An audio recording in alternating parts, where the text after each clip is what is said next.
بسم اللہ الرحمن الرحیم اللہم صلی علی محمد وبارک وسلم۔ تمام ناظرین، تمام دیکھنے والے، تمام سننے والوں کے لیے آج پھر ایک خیر کی بات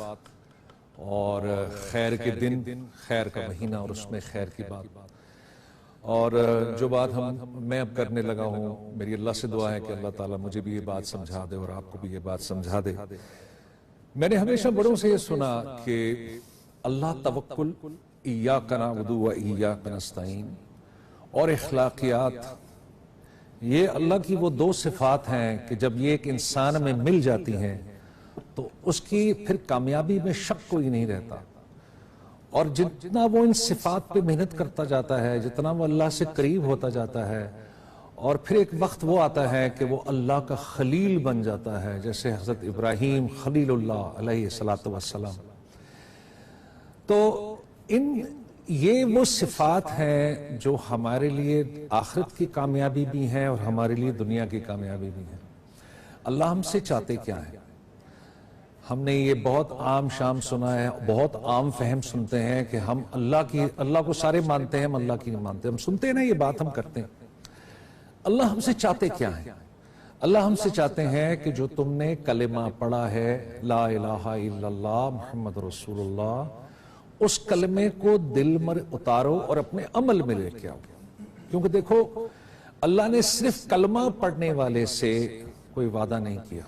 سارے وعدے اس کے ساتھ ہیں جو ایمان والا ہے۔ کلمے کو یہ کسی اور دن ڈسکس کریں گے اس کے کیا فرق، لیکن کلمے کو دل میں اتارنا اور عمل میں لے کے آنا، اور پھر جب انسان اپنا یہ ایمان اللہ پہ اس طرح سے کر دے کہ اس کو یہ یقین ہو جائے کہ اللہ سے ہوتا ہے اور اللہ کے غیر سے نہیں ہوتا، اور اس کا توکل ایسا ہو جائے کہ دنیا کی مدد سے بے نیاز ہو کر اس کا رخ اللہ کی طرف ہو جائے، تو پھر اللہ تعالیٰ کی طرف سے بھی وہ مدد چلتی ہے کہ وہ اس کی ضرورت کی دعا کرنے سے پہلے اللہ اس کی ضرورت کو پورا کر دیتے ہیں۔ تو یہ قرآن میں جو انبیاء علیہ السلام کے قصے ہیں، یہ اللہ تعالیٰ نے ہم سب کے سبق کے لیے رکھے ہیں، کیونکہ قرآن تو آخرت تک رہنے والی کتاب ہے۔ حضرت ابراہیم علیہ السلام اب جب ان کے لیے آگ گرم کی گئی، اور ان کے ساتھ قربانیاں دیکھیں کتنی بڑی بڑی ہیں، آگ کی قربانی ان کے لیے، اپنی بیگم کو اور اپنی چہیتی اولاد کو مکہ میں چھوڑ کر آئے وہاں، اور پھر جب اللہ کا حکم آیا تو حضرت اسماعیل علیہ السلام کو چھری کے نیچے ڈال دیا۔ اللہ قربانی مانتے ضرور ہیں، اللہ قربانی لیتے نہیں ہیں، یہ اللہ کی سنت ہے، کیونکہ اللہ یہ دیکھنا چاہتے ہیں کہ یہ انسان مجھ پہ اس طرح سے توکل کرتا ہے جس طرح سے مجھ پہ توکل کرنے کا حق ہے۔ یہ تو ایک بات ہے، دوسری طرح سے دیکھیں تو مجھ پہ اس طرح توکل کرتا ہے جیسے یہ زبان سے بولتا ہے، جیسے یہ اعلان کر رہا ہے کہ میں اللہ پہ توکل کرتا ہوں، ویسے ہی اس کا دل اور اس کا عمل ویسے توکل کرتا ہے۔ جب یہ تینوں چیزیں مل جاتی ہیں تو پھر اللہ کا روحانی نظام حرکت میں آتا ہے، پھر اللہ کی وہ مدد چلتی ہے میرے بھائیوں بہنوں، جس کے لیے ہمیں حکم ہے ایاک نعبد و ایاک نستعین، پھر اس کا جلوہ کھلتا ہے۔ یہ جو آیت ہے نا، قرآن کی سب سے خوبصورت آیت ہے، سورہ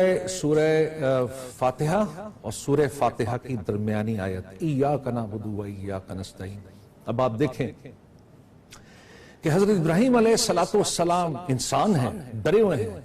آگے ایک آگ بھڑکائی گئی، اور وہ آگ اس طرح بھڑکائی گئی کہ کئی دن لگا کر اس کی لکڑیاں جمع کی گئیں، ایک بہت بڑا گھڑا کھودا گیا، اور اس گھڑے میں لکڑیوں کو بھرا گیا، پھر اس میں آگ لگائی گئی، اور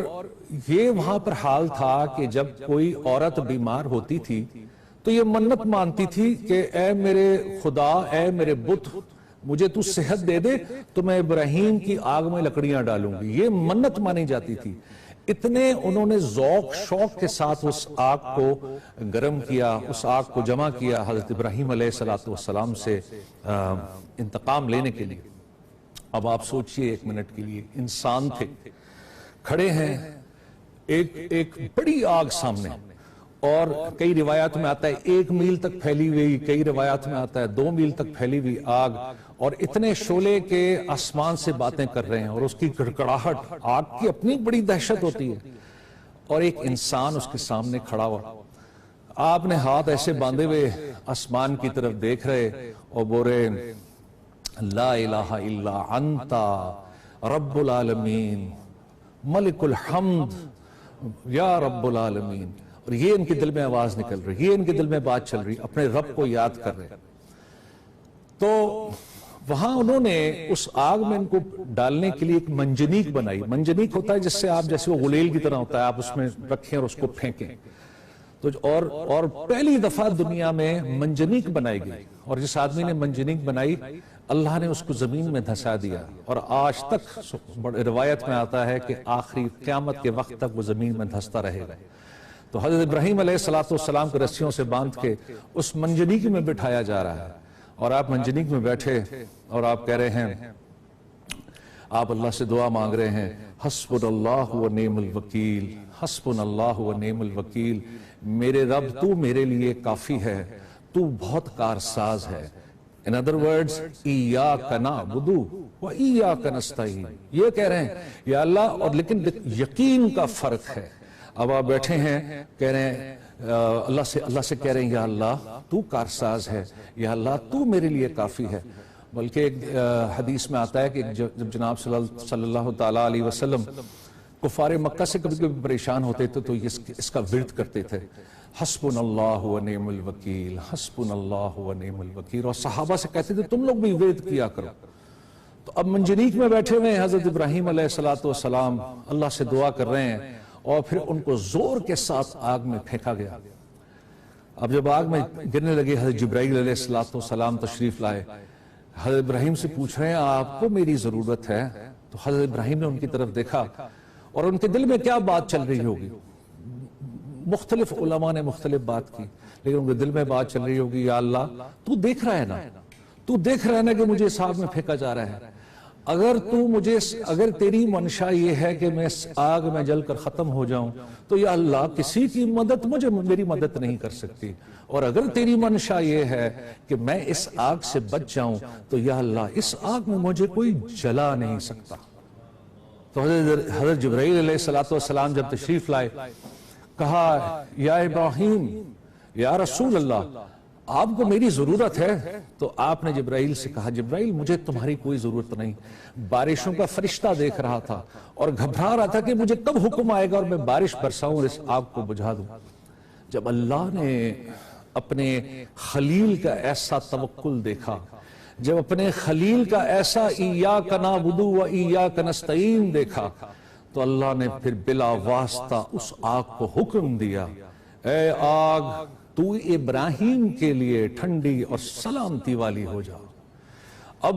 کیونکہ یقین کا لیول وہ تھا کہ کسی بھی اللہ کی مخلوق کی مدد کو قبول نہیں کیا، اور